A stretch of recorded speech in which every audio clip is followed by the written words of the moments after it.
Hello students, आप सभी का स्वागत है आपके अपने YouTube channel home science mentor पर। आज हम अपनी सीरीज़ के वीडियो नंबर 10 को कंटिन्यू करेंगे, जिसमें हमारा न्यू टॉपिक है कार्बोहाइड्रेट। कार्बोहाइड्रेट का जितना भी कंसेप्ट है, कार्बोहाइड्रेट की जितनी भी थ्योरी है, उसके लिए हमने 2 वीडियो का अपलोड किया है। अगर आपने वो वीडियो नहीं देखी हो तो आप प्लीज़ उन वीडियो को पहले देखें, उसके बाद आप जितने भी PYQ हैं इस वीडियो को कंटिन्यू करें, क्योंकि इससे पहले जो हमने 2 वीडियो अपलोड की हैं उसमें कार्बोहाइड्रेट से संबंधित कंप्लीट थ्योरी को कवर किया गया है। तो अगर आप पहले उन वीडियो को देखोगे, फिर आप इस वीडियो को यानी PYQ को देखोगे, तो आपके सारे कंसेप्ट एकदम क्लियर हो जाएंगे। तो चलिए अब हम शुरू करते हैं। डिस्कस करेंगे पहला क्वेश्चन है, निम्नलिखित में से कौन मोनोसैकेराइड है। तो यहाँ पर आपको बताना है कौन सा ऑप्शन मोनोसैकेराइड है। ऑप्शन दिए गए हैं सुक्रोज, मांड, ग्लूकोज या फिर सेल्यूलोज। तो इसका राइट आंसर बताएं।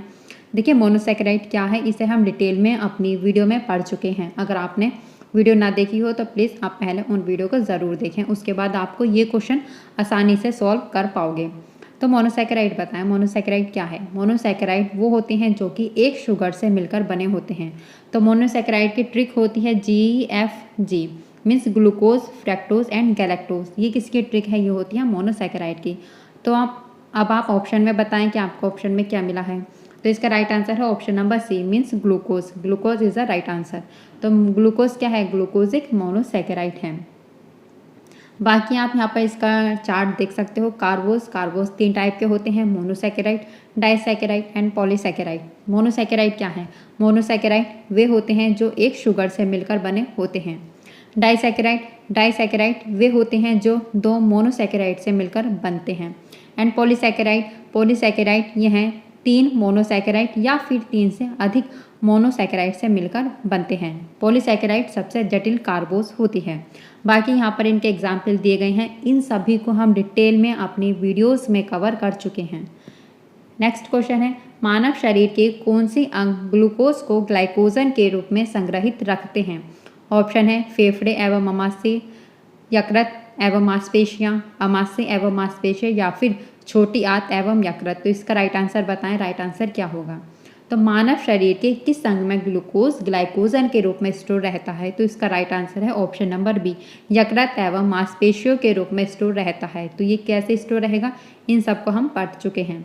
रक्त में ग्लूकोज की अधिक मात्रा होने पर यह ग्लाइकोजन के रूप में यकृत में, बसी ऊतकों में अथवा मांसपेशियों में जमा हो जाता है, परंतु इंसुलिन के अभाव में जब ग्लूकोज ग्लाइकोजन में परिवर्तित नहीं हो पाता तो यह टॉयलेट के द्वारा डायरेक्ट हमारे शरीर से बाहर निकलने लगता है, जिसे हम डायबिटीज़, मधुमेह या फिर चीनिया रोग कहते हैं।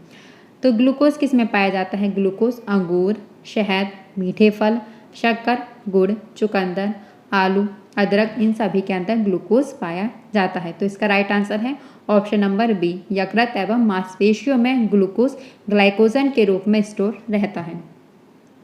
नेक्स्ट क्वेश्चन है, ग्लाइकोलाइसिस प्रक्रिया में होता है। तो इसके ऑप्शन दिए गए हैं, ग्लूकोज का ग्लाइकोजन में परिवर्तन, ग्लाइकोजन का विखंडन, ग्लूकोज का पायरुविक अम्ल में परिवर्तन या फिर अमीनो अम्ल तथा वसा का निर्माण। तो इसका राइट आंसर बताएं, इसका राइट आंसर क्या होगा। ग्लाइकोलाइसिस प्रक्रिया में क्या होता है? ग्लाइकोलाइसिस प्रक्रिया या ग्लाइको अपघटन के अंदर ग्लूकोज का पायरुविक अम्ल में परिवर्तन होता है। कोशिका श्वसन की यह प्रथम अवस्था होती है जो कि कोशिका द्रव के अंदर होती है। इस क्रिया में ग्लूकोज का आंशिक ऑक्सीकरण होता है। फलस्वरूप ग्लूकोज के एक अणु से पायरुविक अम्ल के 2 अणु बनते हैं, जिससे ऊर्जा मिलती है। तो ग्लाइकोलाइसिस प्रक्रिया के अंदर ग्लूकोज का पायरुविक अम्ल में परिवर्तन होता है। इसका राइट आंसर है option number C. Next question है, लैक्टोज निम्न इकाइयों से निर्मित होता है। तो यहाँ पर आपको ऑप्शन दिए गए हैं, glucose plus glucose, glucose plus galactose, fructose plus galactose and glucose plus galactose. तो यहाँ पर आप सबसे पहले ये बताएं कि लैक्टोज क्या है।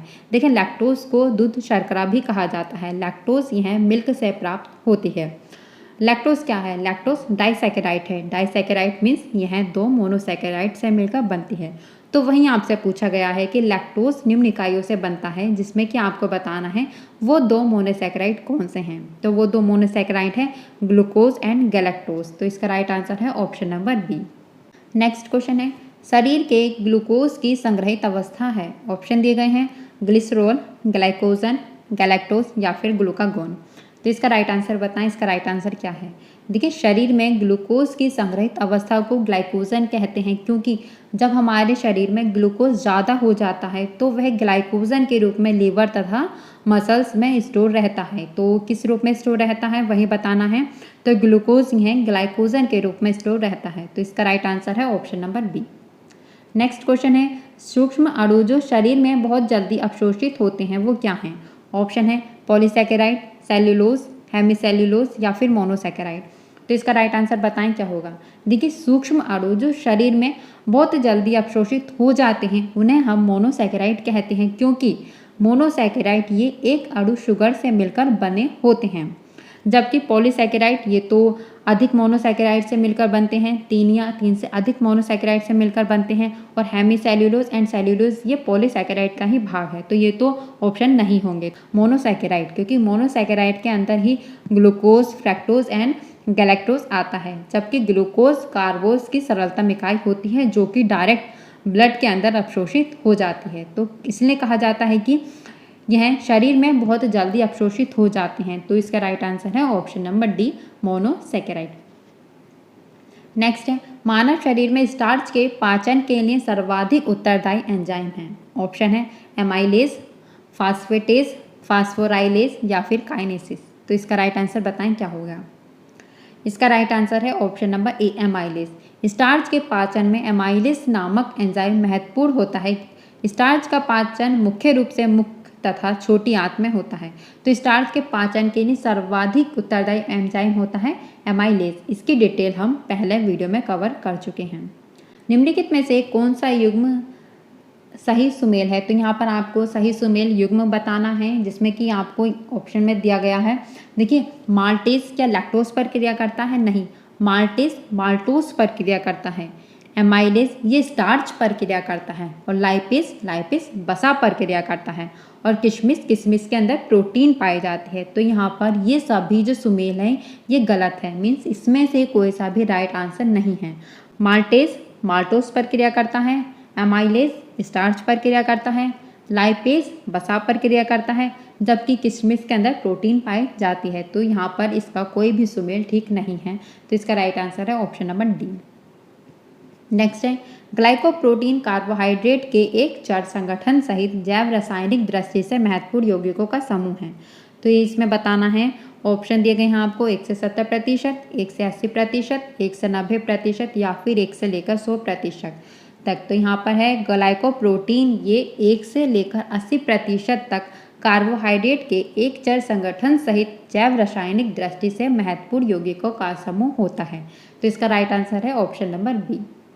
नेक्स्ट क्वेश्चन है, माइक्रोपॉलीसैकेराइड डैश के साथ संयोजन में प्रोटीओग्लाइकन्स के रूप में पाए जाते हैं। तो यहाँ पर ऑप्शन दिए गए हैं कार्बोहाइड्रेट, प्रोटीन, वसा या फिर जल। इसका राइट आंसर क्या है? इसका राइट आंसर है ऑप्शन नंबर ए। जो माइक्रोपॉलीसैकेराइड हैं ये कार्बोहाइड्रेट के साथ संयोजन में प्रोटीओग्लाइकन्स के रूप में पाए जाते हैं। Option number A is right answer. Next है, कार्बोहाइड्रेट के अत्यधिक सेवन का परिणाम क्या होता है? ऑप्शन दिए गए हैं रिकेट्स, मोटापा, अनीमिया या फिर कुछ स्ट्रोक। तो ये तो बहुत इजी क्वेश्चन है। इसका राइट आंसर है ऑप्शन नंबर बी, मोटापा। कार्बोहाइड्रेट के अत्यधिक सेवन से मोटापा होता है। हमारे शरीर में कार्बोज ग्लूकोज में परिवर्तित हो जाता है और आवश्यकता से अधिक ग्लूकोज ग्लाइकोजन के रूप में परिवर्तित होकर यकृत में स्टोर हो जाता है या फिर मसल्स में स्टोर हो जाता है। यकृत में ग्लाइकोजन संग्रहित करने की क्षमता सीमित होती है, इसलिए अधिक कार्बोज के सेवन से यह वसा में परिवर्तित होकर शरीर के अंदर जमा होने लगता है, जिसके कारण मोटापा आ जाता है। तो इसका राइट आंसर है ऑप्शन नंबर बी। नेक्स्ट है, यहाँ पर निम्नलिखित पर विचार कीजिए तथा नीचे दिए गए कूट की सहायता से सही उत्तर का चयन कीजिए। यहाँ पर आपको 2 कूट दिए गए हैं, चलिए इन्हें रीड कर लेते हैं। पहला है, कार्बोहाइड्रेट चयापचय पर इंसुलिन का प्रमुख प्रभाव विभिन्न उत्कों द्वारा ग्लूकोज के प्रयोग को घटाता है, जबकि दूसरा दिया गया है, इंसुलिन का सर्वाधिक महत्वपूर्ण प्रभाव ग्लाइकोजन निर्माण की दर को घटाता है। तो आप बताएं क्या इंसुलिन ग्लाइकोजन की दर को घटाता है? जी नहीं, इंसुलिन जो है ये ग्लूकोज की दर को घटाता है, इसलिए इसका राइट आंसर है ऑप्शन नंबर ए, केवल एक राइट है। नेक्स्ट है, कार्बोज का कार्य है, तो यहाँ पर आपको कार्बोज के कार्य बताने हैं। ऑप्शन दिए गए हैं, प्रोटीन को अन्य कार्यों के लिए मुक्त करना, ऑक्सीजन का परिवहन करना, हड्डियों को स्वस्थ बनाए रखना या फिर उपयुक्त में से कोई नहीं। तो इसका राइट आंसर बताएं। तो कार्बोज का मुख्य कार्य होता है प्रोटीन को अन्य कार्यों के लिए मुक्त करना, क्योंकि जो हमारे शरीर में कार्बोज है वह ऊर्जा देने का कार्य करता है, जबकि प्रोटीन शरीर का निर्माण करती है। प्रोटीन शरीर की बिल्डिंग इकाई है। तो देखिए, अगर हमारे शरीर में कार्बोज की कमी होगी तो प्रोटीन अपने मेन कार्य को छोड़कर वह ऊर्जा देने का कार्य कर लेगी, जिसके कारण शरीर का निर्माण उचित प्रकार से नहीं हो पाता। तो इसलिए कार्बोज का मुख्य कार्य होता है प्रोटीन को अन्य कार्य के लिए मुक्त करना, जिससे कि प्रोटीन अपना कार्य करे, मीन्स शरीर निर्माण का कार्य करे, और ऊर्जा अपना कार्य करे, मीन्स शरीर को ऊर्जा देने का कार्य करे। तो इसलिए इसका राइट आंसर है यहाँ पर option number A is right answer. Next question है, प्रायः इसे फलों की शर्करा भी कहा जाता है। ऑप्शन है fructose, glucose, galactose and sucrose. तो इसका राइट आंसर बताएं, फलों की शर्करा किसे कहा जाता है। देखिए, हमने बताया था एफ मतलब फ्रूट और एफ मतलब फ्रैक्टोज। तो इसका राइट आंसर है option number A is right answer. Next है, एक व्यक्ति के सामान्य आहार में उपस्थित कार्बोहाइड्रेट संपूर्ण ऊर्जा को लगभग कितने प्रतिशत ऊर्जा प्रदान करता है। तो यहाँ पर ऑप्शन है 15%, 20%, 40% या फिर 60%। तो इसका राइट आंसर बताइए। इसका राइट आंसर है ऑप्शन नंबर डी। हमने पढ़ा था कि जो कार्बोहाइड्रेट है वो हमारे शरीर को 55 से लेकर 65% तक ऊर्जा देने का कार्य करता है। तो यहाँ पर ऑप्शन दिया गया है, इसी के आसपास ऑप्शन है, आपको यहाँ पर 60% ऑप्शन दिया गया है। तो एक व्यक्ति के सामान्य आहार में उपस्थित कार्बोहाइड्रेट संपूर्ण ऊर्जा का लगभग 60% तक ऊर्जा प्रदान करता है। तो option number D is right answer. Next है, यहाँ पर कार्बोज चयापचय की क्रिया में आने वाले चरणों को सही क्रम में लगाना है। तो ये क्वेश्चन देखें आप, ये क्वेश्चन नेट का है, यहाँ पर आपको सही क्रम में लगाना है। तो इसको अगर आप एक बार रीड करें फिर आप इसका राइट आंसर बताएं। देखिए, इसका राइट आंसर में सबसे पहला आता है ग्लाइकोजन। तो ग्लाइकोजन कहाँ पर है, ग्लाइकोजन है आपको ऑप्शन नंबर 4 में दिया गया है। तो यहाँ पर देखें 3 ऑप्शन भी आपके ऑप्शन नंबर 4 से शुरू है। तो देखिए, इसके बाद आप बताएं कि ग्लूकोज फर्स्ट पहला आएगा या फिर ग्लूकोज 6 पहला आएगा। तो मैथ में संख्या में भी पहला फर्स्ट आता है, तो ग्लूकोज फर्स्ट पहले आना चाहिए। इसका मतलब 4 के बाद 7 आना चाहिए। 4 के बाद 7 आपको 2 ऑप्शन में दिया गया है, फर्स्ट में और थर्ड ऑप्शन में दिया गया है।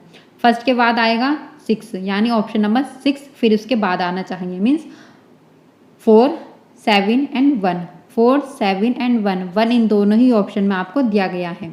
उसके बाद क्या आएगा, उसके बाद आएगा fructose 1,6। Fructose 1,6 means third option. तो थर्ड ऑप्शन आपको एक में ही दिया गया है, ऑप्शन नंबर फर्स्ट में। तो इसके यहाँ पर राइट आंसर है ऑप्शन नंबर ए। इसे आप देखिए, ध्यान से पढ़ें आप। कार्बोज चयापचय की प्रक्रिया में आने वाले जो चरण हैं उनके क्रम होते हैं। सबसे पहले वो ग्लाइकोजन के रूप में चेंज होगा, फिर ग्लूकोज फर्स्ट, फिर ग्लूकोज 6, देन फ्रैक्टोज, फिर ट्रायोज, फॉस्फेट, फिर फॉस्फोइनोल, पायरुवेट एंड फिर पायरुवेट के रूप में ये थोड़ा चेंज होता है। ये इस प्रकार कार्बोज का जो पाचन होता है उसका क्रम यहाँ पर दिया गया है। तो इसका राइट आंसर है option number A. Next question है, एक नवजात द्वारा आसानी से पाचित होने वाला मुख्य कार्बोहाइड्रेट है। ऑप्शन है glucose, lactose, fructose and sucrose. इसका राइट आंसर बताएं आप। इसका राइट आंसर आपको बिल्कुल राइट बताना है। तो एक नवजात द्वारा आसानी से पाचित होने वाला मुख्य कार्बोहाइड्रेट होगा, नवजात क्या पीता है, नवजात मिल्क पीता है। तो आपको ऐसा कार्बोज बताना है जिसे हम मिल्क शुगर, जिसे हम दूध शर्करा भी कहते हैं। तो इसका राइट आंसर है ऑप्शन नंबर बी, क्योंकि लैक्टोज को हम दूध शर्करा भी कहते हैं। लैक्टोज यह ग्लूकोज एंड गैलेक्टोज में टूटता है। तो इसका राइट आंसर है ऑप्शन नंबर बी। नेक्स्ट है, संदर्भित भोजन के साथ तुलना में पोस्ट पैरेंडियल रक्त ग्लूकोज प्रतिक्रिया पर आधारित भोजन का श्रेणीकरण डैश अधिसूचक कहलाता है। तो यहाँ पर इसके ऑप्शन दिए गए हैं फल, वनस्पति, दुग्ध या फिर ग्लाइसेमिक। तो इसका राइट आंसर है ऑप्शन नंबर डी, ग्लाइसेमिक। देखिए, ग्लाइसेमिक क्या है, ग्लाइसेमिक इंडेक्स होता है जिसके अंदर आपको ये बताया जाता है कि किस कार्बोज में कितना ज़्यादा आपको स्टार्च की मात्रा दी गई है। तो इस प्रकार जो है ग्लाइसेमिक इंडेक्स को दर्शाया जाता है। तो संदर्भित भोजन के साथ तुलना में पोस्ट प्रेडियल रक्त ग्लूकोज प्रतिक्रिया पर आधारित भोजन का श्रेणीकरण ग्लाइसेमिक इंडेक्स कहलाता है। तो इसका राइट आंसर है option number D. Glycaemic index क्या है, इसे हम आगे किसी और दिन कंप्लीट डिटेल में पढ़ेंगे। नेक्स्ट क्वेश्चन है, घरेलू शर्करा के लिए वैज्ञानिक नाम क्या है? ऑप्शन है लैक्टोज, माल्टोज, सुक्रोज या फिर डेक्सट्रोज। इसका राइट आंसर क्या है? इसका राइट आंसर है option number C, sucrose. Sucrose को घरेलू शर्करा भी कहते हैं। सुक्रोज डाइसैकेराइड के अंतर्गत आती है, इतना तो पता है। सुक्रोज किसके अंदर आती है? सुक्रोज डाइसैकेराइड के अंदर आती है। डाइसैकेराइड क्या है? डाइसैकेराइड यह 2 मोनोसैकेराइड से मिलकर बनते हैं। और डाइसैकेराइड के अंदर कौन कौन से एग्जाम्पल आते हैं? S, M, L and sucrose, maltose and lactose, ये डाइसैकेराइड के एग्जाम्पल हैं। सुक्रोज जल में घुलनशील होती है। सुक्रोज को गन्ने की शर्करा या चुकंदर की शर्करा भी कहा जाता है। इंपॉर्टेंट पॉइंट है, ध्यान रखना। तो इसका राइट आंसर है option number C. Next question है, पौधों का प्रमुख भंडारण पॉलीसैकेराइड है। ऑप्शन है स्टार्च, शक्कर, कार्बोहाइड्रेट या फिर वसा। तो यहाँ पर बताना है जो पौधों का प्रमुख भंडारण पॉलीसैकेराइड है वो किस रूप में होता है। तो पौधों के अंदर जो पॉलीसैकेराइड है यह स्टार्च के रूप में स्टोर रहता है। तो इसका राइट आंसर है ऑप्शन नंबर ए। स्टार्च मुख्यतः एमाइलोज तथा एमाइलोपैक्टिन से मिलकर बना होता है। इसका राइट आंसर है ऑप्शन नंबर ए। ग्लायोजेनेसिस की क्रियाओं को क्रमबद्ध करिए। तो यहाँ पर आपको ग्लायोजेनेसिस की क्रियाएं जो हैं उन्हें आपको क्रमबद्ध बताना है। तो इसमें देखिए सबसे पहले जो ये है ये ग्लूकोज के रूप में चेंज होता है, फिर ये ग्लूकोज 6 फॉस्फेट के रूप में चेंज होता है, क्योंकि ग्लाइकोजेनेसिस में हमने सबसे पहले पढ़ा था कि ग्लाइकोजन के रूप में भी चेंज होता है, पर यहाँ पर ग्लाइकोजन का ऑप्शन नहीं है। यहाँ पर है ग्लूकोज, फिर है ग्लूकोज 6, ग्लूकोज का मतलब ग्लूकोज 1, फिर है ग्लूकोज 6, फिर किस में चेंज होता है? ये होता है फॉस्फेट में चेंज, फिर होगा ये यूडीपी ग्लूकोज में चेंज। तो इसका राइट आंसर है ऑप्शन नंबर बी। हमने क्या पढ़ा? देखिए हमने पढ़ा सबसे पहले ग्लाइकोजन में चेंज होता है, पर ग्लाइकोजन यहाँ पर ऑप्शन नहीं दिया गया है। फिर ये ग्लूकोज फर्स्ट में चेंज होता है, तो ग्लूकोज फर्स्ट नहीं देकर यहाँ पर केवल ग्लूकोज दिया है, तो पहला आगा ऑप्शन नंबर थर्ड। तो देखिए थर्ड एक ही ऑप्शन में दिया गया है, ऑप्शन नंबर बी में। ग्लूकोज फर्स्ट के बाद ये ग्लूकोज 6 में चेंज होता है, फिर फॉस्फेट में चेंज होता है एंड फिर ये यूडीपी ग्लूकोज में चेंज होता है। तो ये इसके क्रम है, मीन्स ये इसकी क्रियाओं के क्रम है। तो इसका राइट आंसर है option number B. Next question है, स्टार्च क्या है? ऑप्शन दिए गए हैं, मोनोसैकेराइड है, डाइसैकेराइड है, पॉलीसैकेराइड है या फिर मोम है। स्टार्च क्या है? स्टार्च को हम काफ़ी डिटेल में पढ़ चुके हैं, अब आप इसका राइट आंसर बताएं। देखिए स्टार्च क्या है? स्टार्च एक पॉलीसैकेराइड है। पॉलीसैकेराइड के और एग्जाम्पल बताएं आप। पॉलीसैकेराइड के अंदर आता है स्टार्च, सेल्यूलोज, हेमिसेल्यूलोज, पैक्टिन, ये सभी पॉलीसैकेराइड के एग्जाम्पल हैं। इन सभी के एग्जाम्पल आपको ज़रूर याद रखने हैं। मोनोसैकेराइड के एग्जाम्पल बताएं। मोनोसैकेराइड के एग्जाम्पल हैं GFG, means glucose, fructose and galactose, जबकि डाइसैकेराइड के एग्जाम्पल हैं SML, sucrose, maltose and lactose. इसका राइट आंसर है ऑप्शन नंबर सी। स्टार्च क्या है? स्टार्च एक पॉलीसैकेराइड है। नेक्स्ट है, भोजन में ऊर्जा का सबसे शांत स्रोत है। ऑप्शन है वसा, प्रोटीन, कार्बोज या फिर खनिज लवण। तो हमसे ऊर्जा का स्रोत पूछा है, ऊर्जा का स्रोत एक ही है जो कि है कार्बोज। वसा भी ऊर्जा देती है, पर ऊर्जा का सबसे शांत स्रोत पूछा है तो जो कि है कार्बोज। Option number C is right answer. Next है, शरीर में ऊर्जा का प्रमुख स्रोत क्या है? फिर से आपसे ऊर्जा का प्रमुख स्रोत पूछा है, तो इसका राइट आंसर है option number B, means carbohydrate ऊर्जा का प्रमुख स्रोत है। Carbohydrate is right answer. Next question है, 1 ग्राम कार्बोहाइड्रेट में पाई जाने वाली ऊर्जा है। ऑप्शन दिए गए हैं 4 kilo calorie, 9 kilo calorie, 6 kilo calorie या फिर 20 किलो कैलोरी। तो यहाँ पर बताना है 1 ग्राम कार्बोहाइड्रेट में पाई जाने वाली ऊर्जा कितनी है। तो जब 1 ग्राम कार्बोहाइड्रेट का पाचन होता है तब हमें 4 किलो कैलोरी ऊर्जा मिलती है। कितनी ऊर्जा मिलती है? 4 किलो कैलोरी ऊर्जा मिलती है, और 9 किलो कैलोरी ये वसा के पाचन से मिलती है। तो इसका राइट आंसर है option number A. Next question है, शरीर को तुरंत ऊर्जा प्रदान करने वाला पोषक तत्व है। फिर आपसे क्वेश्चन में वही पूछा है, बस क्वेश्चन को थोड़ा घुमा दिया गया है। आपको बताना है शरीर में तुरंत ऊर्जा प्रदान करने वाला पोषक तत्व है। ऑप्शन है प्रोटीन, वसा, कार्बोज या फिर खनिज लवण।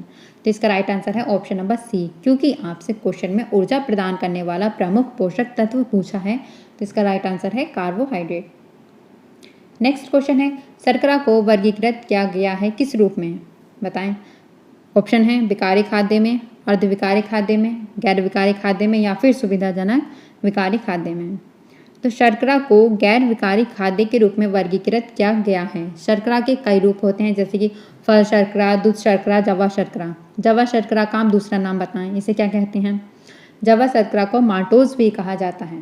तो शर्करा को गैर विकारी खाद्य वर्ग के रूप में वर्गीकृत किया गया है। इसका राइट आंसर है ऑप्शन नंबर सी।